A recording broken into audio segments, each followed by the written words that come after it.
परमवीर चक्र गाथा, साहस और बलिदान की कहानी गाथा की जुबानी।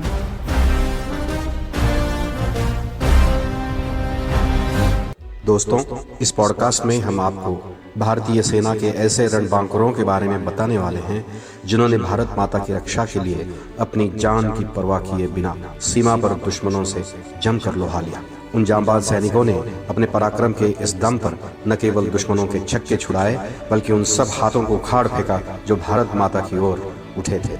एक सच्चा भारतीय होने के नाते ये हमारा फर्ज है कि हम उनके बारे में जानें और अपने दोस्तों को भी बताएं। इस पॉडकास्ट में हम परमवीर चक्र से सम्मानित वीरों की असाधारण साहस और वीरता की कहानियों का पता लगाते हैं। आज हम सूबेदार मेजर संजय कुमार PVC की बहादुरी और साहस के बारे में जानेंगे, जिसके कारण उन्हें 1999 के कारगिल युद्ध के दौरान परमवीर चक्र प्राप्त करने का सर्वोच्च सम्मान मिला। 13वीं बटालियन जम्मू और कश्मीर राइफल्स के सदस्य के रूप में राइफलमैन संजय कुमार ने 4 जुलाई 1999 को मुश्कोह घाटी में .4875 के फ्लैट टॉप क्षेत्र पर कब्जा करने के लिए स्वेच्छा से हमलावर कॉलम के अग्रणी स्काउट बनने के लिए काम किया। हमले के दौरान जब एक संगर में दुश्मन की स्वचालित गोलीबारी ने कड़ा विरोध किया और कॉलम को आगे बढ़ने से रोक दिया, तब राइफलमैन संजय कुमार ने स्थिति की गंभीरता को समझते हुए और अपनी व्यक्तिगत सुरक्षा की परवाह किए बिना दुश्मन पर जमकर हमला किया। इसके बाद हुई आमने सामने की लड़ाई में उन्होंने 3 घुसपैठियों को मार गिराया और खुद गंभीर रूप से घायल हो गए। अपनी चोटों के बावजूद उन्होंने दूसरे बंकर पर भी हमला बोल दिया। पूरी तरह से आश्चर्यचकित हुआ दुश्मन एक यूनिवर्सल मशीन गन छोड़कर भागने लगा। राइफलमैन संजय कुमार ने मशीन गन उठाया और भाग रहे दुश्मन को भी मार गिराया। अत्यधिक रक्तस्राव के बावजूद उन्होंने बाहर निकलने से इनकार कर दिया। उनकी ओर से की गई बहादुरी भरी कार्रवाई ने उनके साथियों को भी प्रेरित किया और उन्होंने इस खतरनाक इलाके में दुश्मन पर हमला करते हुए फ्लैट टॉप क्षेत्र को दुश्मन के हाथों से छीन लिया। इस प्रकार राइफलमैन संजय कुमार ने सेना की उच्चतम परंपराओं में दुश्मन के सामने अत्यंत विशिष्ट बहादुरी, अनुकरणीय अदम्य साहस और असाधारण उच्च कोटि की कर्तव्य परायणता का प्रदर्शन किया। आपकी निष्ठा, समर्पण और पराक्रम देश को गर्वित करता है और देश आपके अद्भुत योगदान के लिए सलाम करता है। जय हिंद, जय Bharat. Hello friends, I am Gatha Vaibhav Dixit. Welcome to my podcast. Paramvir चक्र गाथा, साहस और बलिदान की कहानी गाथा की जुबानी। ये हमारा बहुत बड़ा सौभाग्य है कि आज हमें खुद सूबेदार मेजर संजय कुमार परमवीर चक्र से बात करने का अवसर प्राप्त हो रहा है। संजय जी, आपका मेरा पॉडकास्ट में स्वागत है। सर, आपका जीवन काफी संघर्षपूर्ण रहा है। अपना बचपन और प्रारंभिक समय के बारे में हमें कुछ बताइए। आपको सेना में आने की दिलचस्पी कैसे पैदा हुई? मैं हिमाचल बिलासपुर से बिलोंग करता हूँ और हमारा जो गांव है एक पिछड़ा क्षेत्र है बिलासपुर डिस्ट्रिक्ट में। तो आपको पता ही है कि गांव की पढ़ाई का और हमारे घर पे कोई ऐसे जॉब पे नहीं था। मदर फादर खेती बाड़ी करते थे। तो जब स्कूली शिक्षा मैंने 93 में किया मैट्रिक तक, और उसी दौरान जो मैंने 8th से 10th तक मैंने NCC ज्वाइन किया था। और साथ में हमारे आप देखा हुआ हिमाचल में हर घर में तकरीबन लोग फौज में ही हैं। बाकी स्टेट जॉब या इसमें है, बाकी हर घर से फिर भी एक आदमी आपको हिमाचल में फौज में मिलेगा। तो हर घर में फौजी हैं। मेरे जो अंकल थे पहले, वो फौज में थे। मैंने तो नहीं देखे थे, मेरे जन्म से पहले की बात है ये। तो वो भी हमारे ही 9 जैक्रिस में थे।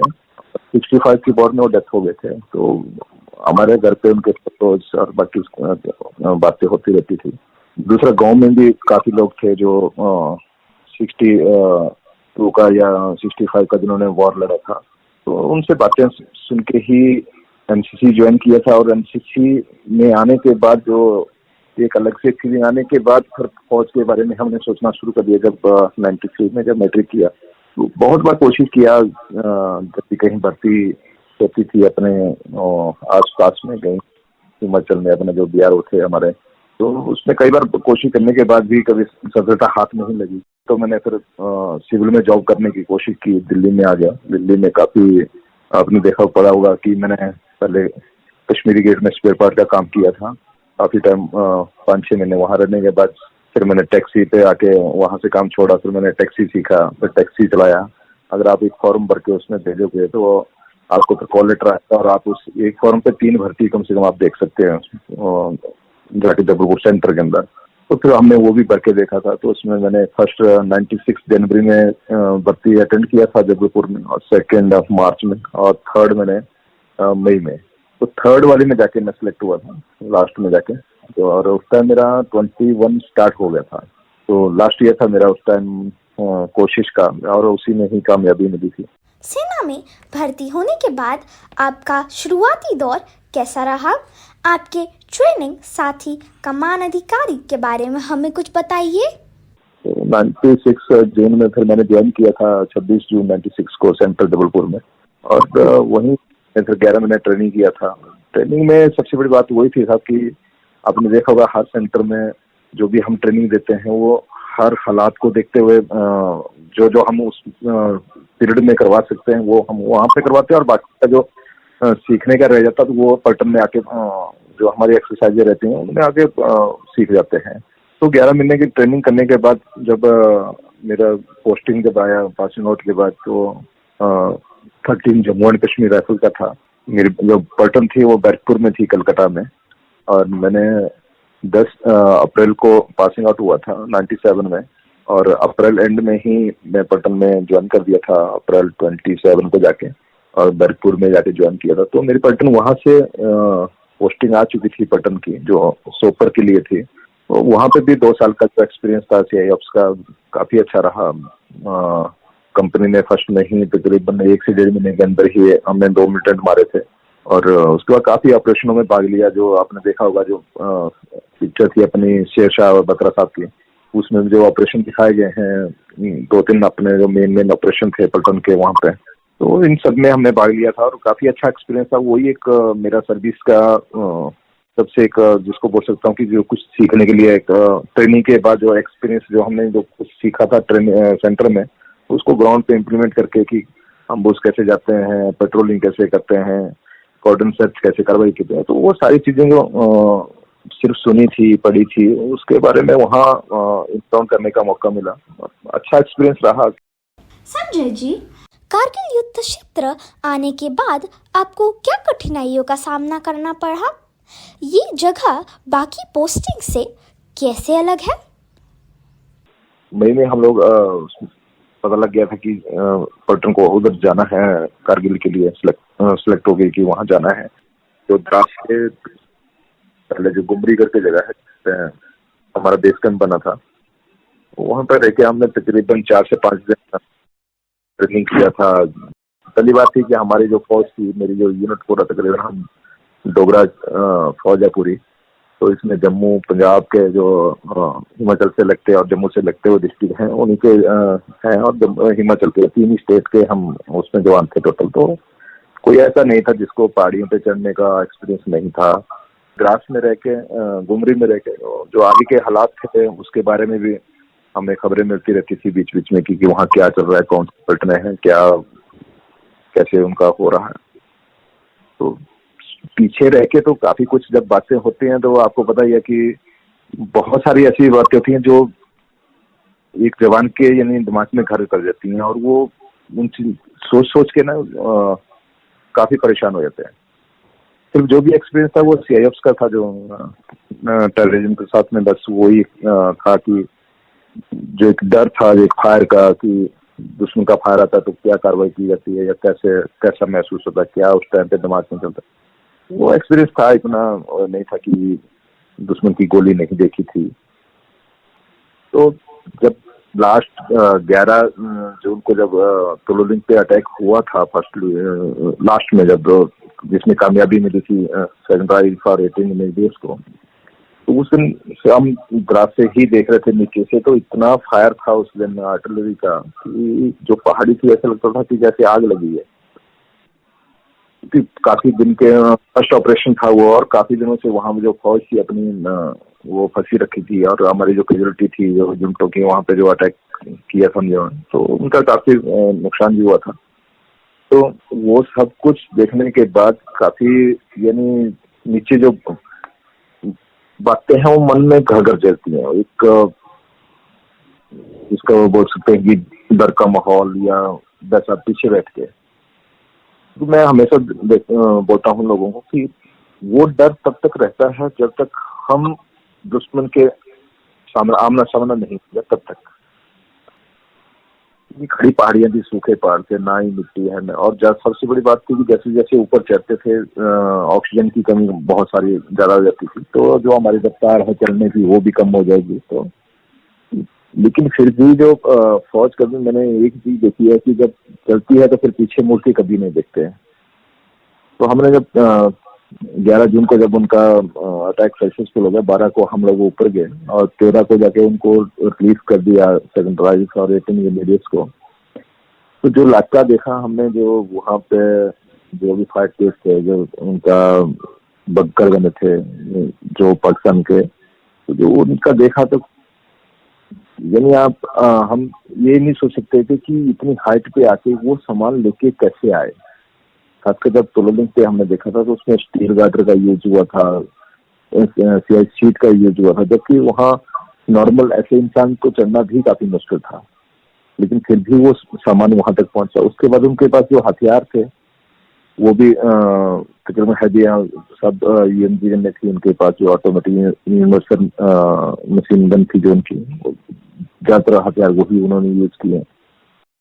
10-12 दिन का जो टाइम रहा है उस इलाके में हमारा तोलोलिंग से लेके 5140 तक का, वो ओपन एरिया में हमने व्यतीत किया। कभी ऐसा नहीं था कि इतने ठंडे इलाके में और ऐसी हाई ऐसी पहाड़ियों के ऊपर जाके, और वो भी दुश्मन के फायर के नीचे रह के, और वो भी ओपन में रहना। बारिश भी होगी, बीच में बर्फ भी गिरती थी, हवाएं बहुत ज्यादा चलती थी, लेकिन फिर भी हम 10-15 दिन किसी को ऐसा नहीं लगा कि हम ये नहीं कर सकते या हम इस ठंड में नहीं रह सकते।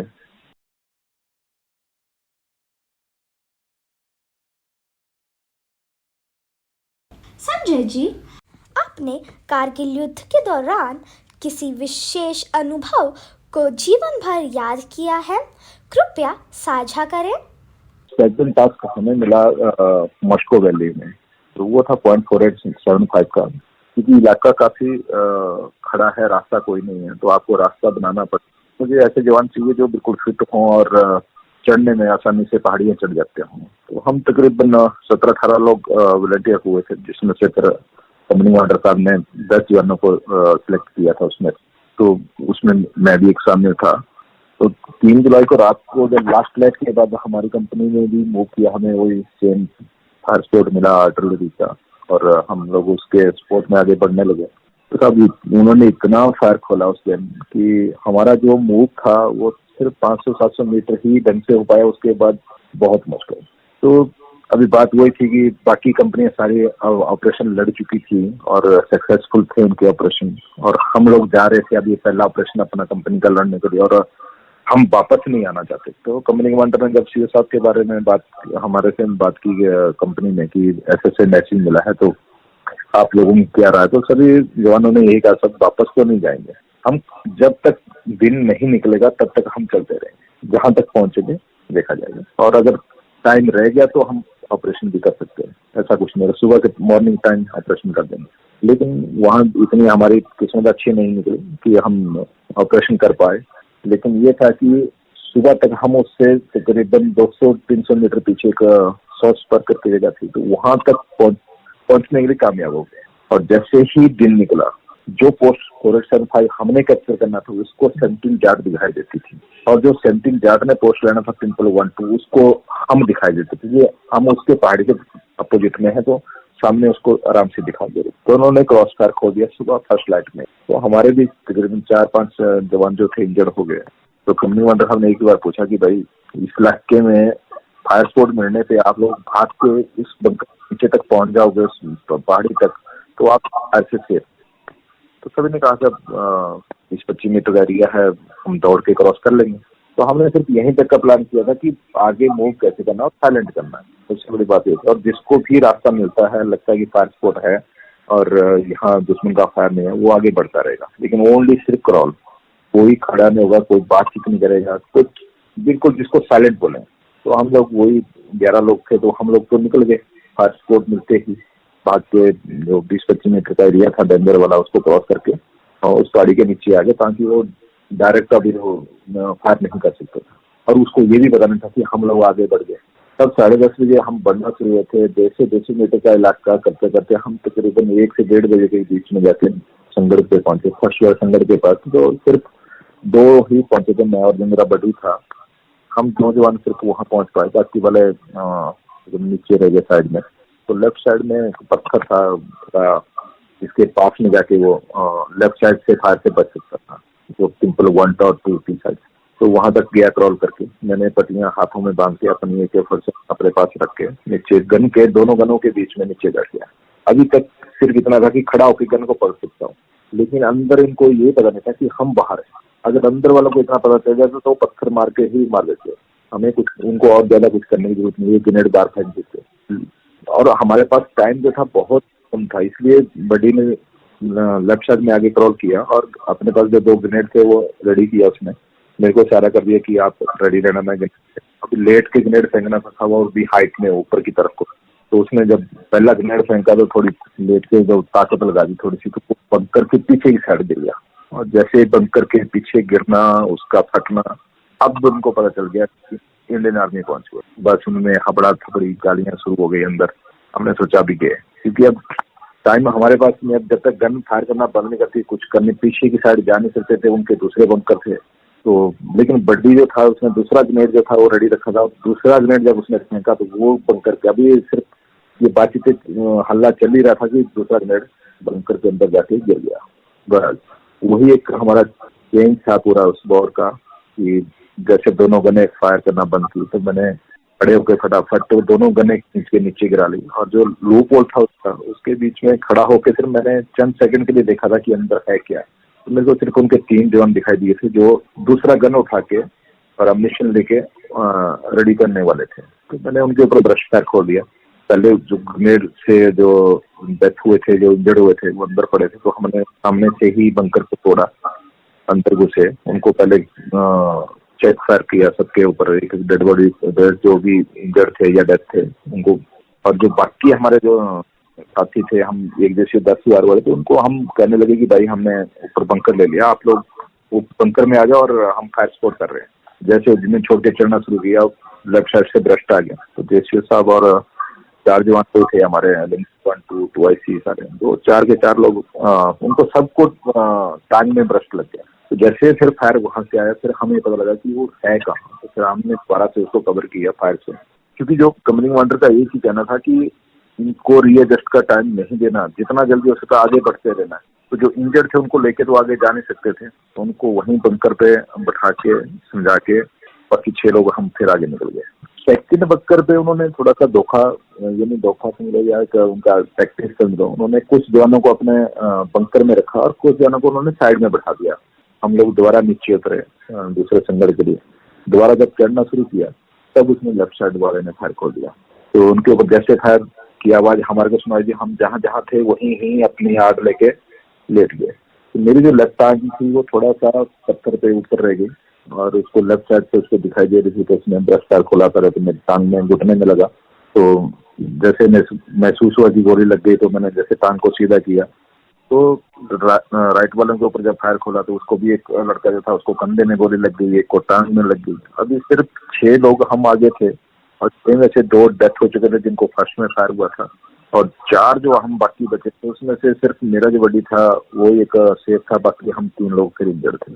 आधा घंटा था उसने सांस नहीं लेने दिया हमें, तब उसने अपनी जगह छोड़ के वो संगड़ पे जाने लगा। तो हमने धीरे धीरे अपने आड़ से बाहर निकले, मैं और बडी। तो जब देखा तो ऊपर की तरफ तो वो आराम से कंधे पे रख के ऊपर चढ़ रहा। तो हम दोनों ने ही फायर खोला, दोनों के ऊपर, 2 ही थे उनके जवान वो।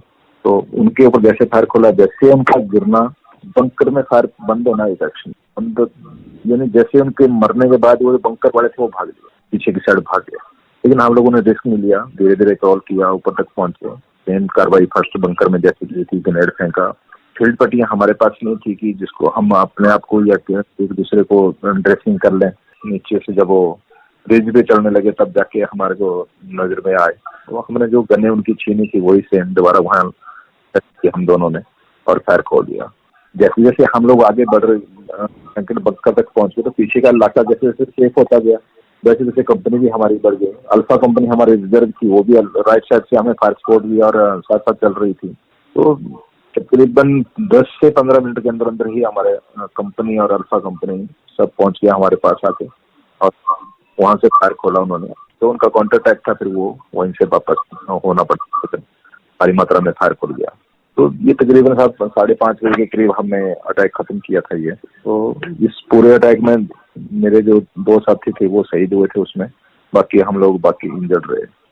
तो यही था तकरीबन 4 जुलाई को शुरू किया था ऑपरेशन और 5 जुलाई शाम तक, ये 2 दिन का ऑपरेशन रहा है। और उसके बाद का फिर जो लास्ट पोस्ट मैंने बताया था अपना कर लेने में, जो लाइजेरिया दिलबैक में एक पोस्ट था लास्ट में, फिर वो दोबारा से डेल्टा कंपनी हमें हमारे उधर से क्रॉस करके निकल के 6 जुलाई को भी उन्होंने ऑपरेशन किया और 7 जुलाई सुबह तक वो चला। और जो हमारे 17 साथ थे जो उनकी शहीदी हुई थी वो 7 जुलाई मॉर्निंग लास्ट टाइम था। उस टाइम वॉर का भी तकरीबन 7 जुलाई को ही सीजफायर हो गया था और 7 जुलाई मॉर्निंग ही उनकी डेथ हुई है। और जो पोस्ट उन्होंने किया उसके बाद कोई ऐसा पोस्ट नहीं आगे जो हमने और कैप्चर करना था, जो अपने टास्क में या अपने लास्ट मोमेंट थी जहाँ पे हमने बत्रा साहब को खोया है। और लास्ट सब कुछ था उस दिन। उनकी याद हमेशा रहेगी कि उन्होंने जिस तरीके से पलटन में काम किया था, जो ऑपरेशन लेड थे, और जो बिल्कुल कोई शक नहीं था उनकी लीडरशिप में। उन्होंने जो भी उस टाइम पे दिखाया था कि एक यंग अफसर होते हुए भी इतना अच्छा ऑपरेशन सक्सेस करना, तो उनके इरादों में, उनके हौसलों में कोई कमी नहीं थी। संजय कुमार जी, आपके जैसे बहादुर सैनिकों की जितनी तारीफ करो कम है, लेकिन सैनिकों के अलावा हमारे सेना में और किसकी लड़ाई में अहम भूमिका थी? और हाँ, दुश्मनों में क्या प्रमुख कमियां थी? मैंने तो साहब एक चीज देखी है, डॉक्टर साहब का रोल जो है वो जो हम बोलते हैं भगवान के बराबर है, वो वहाँ एक्चुअल पता। मेरे डॉक्टर साहब ऐसे थे साहब, जिन जवानों को उन्होंने हाथ लगा दिया था, तो नॉर्मल मेडिकल अफसर थे, नहीं था कि स्पेशलिस्ट, लेकिन जिन जवानों को उन्होंने हाथ लगा दिया, जो उन तक पहुंच गए थे, वो आज सेफ हैं, चाहे करनी अच्छी भी है। सबसे बड़ा कि अब मेरे को गोलियां लगी, मेरे को जब तक गोली थी लगी थी तब तक उसने टाइम बंकर कैप्चर करने तक के लिए हमारे पास टाइम नहीं था कि हम जख्मों को खोल के देखें कि मुझे गोलियां कहाँ लगी, कितनी लगी, कितना नुकसान हुआ। इतना जरूर था कि हड्डियां नहीं टूटी, तो इतना वो चलने में या हिलने में दिक्कत नहीं होती थी। और डॉक्टर के आने के बाद तो ऐसा लगता है कि अभी मुझे कुछ नहीं हो, और वो हमने खुद महसूस किया है उस दिन। लेकिन इस लड़ाई के बीच में साहब सबसे बड़ी जो बात थी, जो पाकिस्तान के साथ जो हमने देखा, उसके बीच में यही था कि साहब उनका जो लीडरशिप थी वो बहुत ही कमजोर थी, जिसको मैं तो यही कहूंगा, क्योंकि हमने यही देखा था कि जो उनके मेन लोग रहते थे जिस पोस्ट के ऊपर, जैसे मान लो फॉरेस्ट विभाग अगर हमने कैप्चर करने जा रहे हैं, उनको पता आज आर्टिलरी शुरू हो गया, जिस पोस्ट का नंबर है, तो उनके जो मेन कमांडर होंगे वो भाग के पीछे वाले चलाएंगे। जब पीछे वाले का नंबर आएगा तो वो भाग के और पीछे चले। तो उनके पास जब लीडरशिप नहीं रहेगी उनके साथ में, तो वो कितनी देर लड़ेंगे। वाह सर, आपने मेरे बड़े होकर डॉक्टर बनने का इरादा और मजबूत कर दिया। सर, इस युवा पीढ़ी के लिए आप क्या संदेश देना चाहेंगे? आजकल हमारा वाला टाइम थोड़ा अलग था, जो हम लोगों ने फेस किया था इन चीजों के लिए, लेकिन आजकल टेक्नोलॉजी का जमाना है, और टेक्नोलॉजी के जमाने में मैं तो यही कहूँगा साहब कि जो भी ये युवा है आज, वो अपने देश के लिए कुछ भी कर सकते हैं, कभी भी कर सकते हैं। बस दिल में देश प्रेम की भावना होनी चाहिए, और एक अपने आप को एक अच्छा इंसान बनाए। फौज में सभी नहीं आ सकते, वो आप सभी जानते हैं पैरामीटर के हिसाब से, लेकिन जहां भी रहेंगे अगर अपने मन में अपने दिलो दिमाग में अगर वो देश को बसाएंगे और एक अच्छा इंसान बन के दिखाएंगे तो आगे हमारा देश जो है और तरक्की कर सकता है। सर, आज हमसे बात करने के लिए धन्यवाद। आपकी परमवीरता, कर्तव्य के प्रति सर्वोच्च समर्पण और प्रतिष्ठित मेडल परमवीर चक्र प्राप्त करने की कहानी सुनना वास्तव में उत्साहजनक था। In the next episode, we shall witness and relive another glorious and nerve-wrenching story of the Paramveer Chakra awardee. Tune in to Paramveer Chakra Gatha and be inspired by tales of courage, sacrifice and heroism that define the essence of the human spirit. Goodbye.